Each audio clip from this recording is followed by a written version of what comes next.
video na ito malalaman ninyo kung paano kumuha ng PSA Live Birth through online. Kaya kung gusto niyo malaman, panoorin niyo po yung video na ito hanggang dulo dahil ang video ito ay makakatulong sa inyo.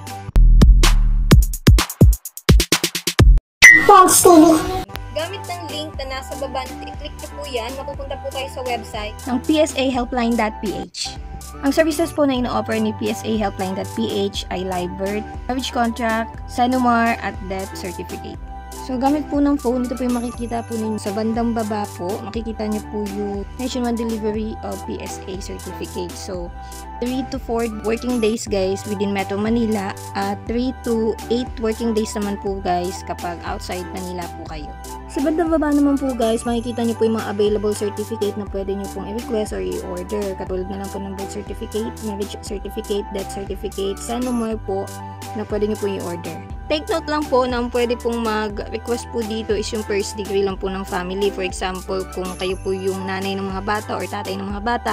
If kayo po yung anak na 18 years old above, pwede po kayo dito.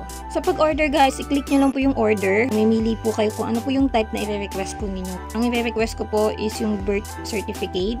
I-click nyo lang po yung birth certificate, tapos accept the term and condition, and i-click nyo din po yung I consent and then continue po. Dito guys, mamimili po kayo kung sino po yung magre-request. Kung kayo po mismo yung magre-request, my own birth certificate po yung i-click nyo. Pero pag for someone, i-click nyo po yung for someone po guys. Dito guys, magpapakita po yung reminders na kapag kayo po yung magre-request, kailangan po ninyong i-provide po yung personal information po ninyo, kasama na din po yung government issued ID po. Na ipapakita po ninyo guys once na i-deliver na po yung birth certificate po ninyo. Sa first page po guys, yun po yung information na kukunin ni PSA Helpline.ph kung sino po yung nag-request. Kung kayo po yung mismo yung nag-request, make sure po guys, kung ano po yung information po na nilagay nyo dyan ay same po dun sa ID po na ipapakita po ninyo once na dineliver na po sa inyo.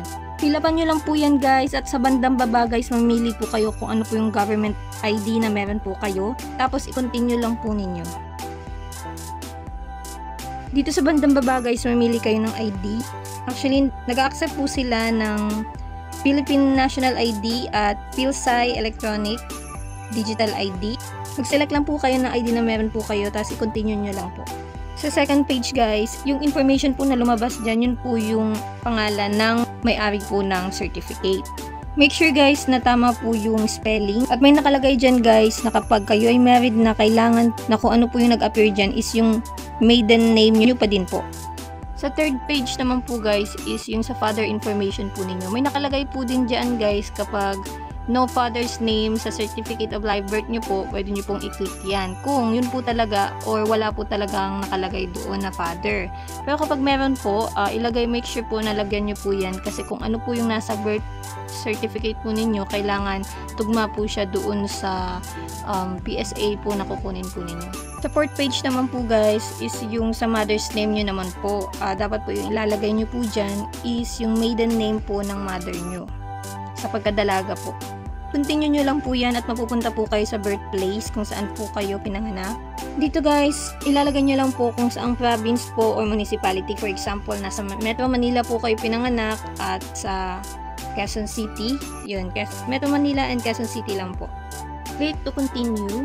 Dito naman sa pang 6th page guys, ay tatanungin kung kayo po ay late registered or hindi. Kapag late registered po kayo, hindi po mag-provide kung kailan po kayo na-registered. At kung hindi naman kayo late registered guys, no lang po yung i-click nyo po. Sa pang 7th page guys, dito po ilalagay nyo po kung saan po nyo po siya gagamitin, kung ano po yung purpose request po niya. If ever na hindi po kayo sure kung para saan, pwede nyo po i-click yung others, tapos ilagay nyo po is for personal purposes. Dito naman po sa pang 8th page po guys, nakalagay is yung legal or administrative proceeding. Ibig sabihin po nun kung meron bang mga correction na naganap po doon po sa PSA nyo dati. Sa case ko po kasi guys, may pina-correction po ako. Nakalagay din po dyan kung may remarks po daw yan, so i-click nyo po. Pag wala po remarks guys, as in wala po kayong pinaayos po doon, none lang po, pero katulad po sa akin, meron po akong pinaayos. So ilalagay ko po or i-click ko po yung correction of entry. Then continue po. Dito naman po sa 9th page po guys, ay ilalagay nyo na po kung saan nyo po ipapadeliver po yung certificate po ninyo. Make sure guys na tama po yung pagdideliveran, yung complete address dito guys, dahil dito po mismo i-deliver yung certificate po ninyo. So dito guys sa may bandang baba, ilalagay nyo din po yung mobile number po ninyo at yung email address ninyo dahil isasend po nila yung reference number na pagbabayaran po ninyo. At together na din po guys yung status at notification kung ano po yung update po ng inyo certificate po na ni-request. After nyo po ma-continue guys, lalabas po yung summary ng information na nilagay nyo. Make sure guys, i-double check nyo po kung tama po yung mga spelling, kung tama po yung nag-request. Pag birth certificate po pala yung i-request nila, 365 pesos po yun. Included na po yung delivery courier. After nyo po ma-confirm, magpo-proceed po kayo sa payment. Dito guys, may lalabas dyan na reference number at mamimili po kayo ng payment option. Ito po yung mga partner channel po nila na payment na pwede nyo pong pagbayaran. Pwede kayo magbayad ng GCash, Paymaya, Bayad Center, pwedeng credit card. Or after nyo po magbayad, may notification po kayong marireceive from PSA helpline.ph po. Meron din po kayo marireceive na notification coming from your email na nakapagbayad na po kayo. And then mag-wait na lang po kayo kung kailan po i-deliver. Sa pag-check naman po ng status po, pumunta lang po kayo uli sa psahelpline.ph.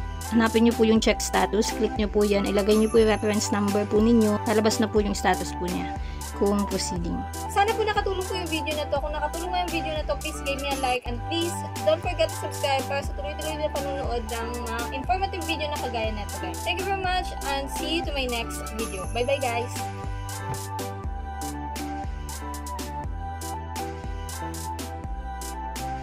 Thanks, TV.